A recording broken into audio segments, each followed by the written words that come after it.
tends to lead to what we call fatty liver, which has a host of other consequences to it.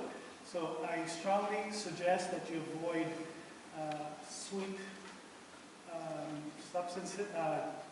beverages such as soda, and even juices that tend to be supplemented with fructose. I just wanted to say thank you to the panel. I think this has been really informative. I've studied nutrition for a long time, and I'm certified in integrative holistic nutrition. And I love what was just shared about fructose. I was taught fructose is the F word, and glucose is the G word for good. So when you're looking at a food label, to really focus on glucose rather than fructose. Fructose is 100% stored in your liver when you purchase it. I think one of the amazing things that I see with our myplate.gov is that we tend to be missing some things like water and like fats and even mental health, which really is part of our primary health. You know, it was shared tonight about water. I think water is also our bodies we're made up of water. And our brain, the majority of our brain tissue is fatty tissue. And if you don't have fats, you're not feeding your brain. So I guess my question would be, or maybe just a comment, that education is so important. I think that we trust, as American people, this generation is going to be, this upcoming generation is going to be the first generation that is sicker than the previous one. That's really scary to me.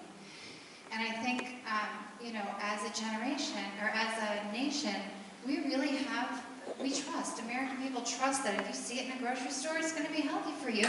So we buy it. And so I think a lot needs to change at a level that is, it has to start here, but it's really a major issue. And one more comment about healthy eating and diets. You know, I'm a nutritarian. I tend to just eat a nutritious diet. I don't worry about vegetarian, vegan.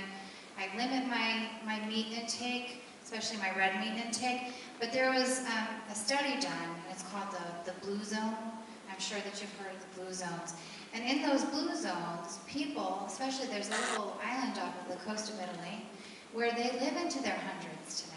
And the trick is that they ride their bikes to work, that they exercise, they have connection with family, they have very limited access to you know, the internet and television, they don't have time for that, and they eat foods that are rich in omega-3s and vegetables, fish, chicken.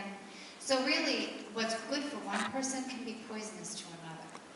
And I don't find it a coincidence that when we removed fat from our diets, because fat was the craze at the time, we replaced it with high fructose. And high fructose is highly addictive.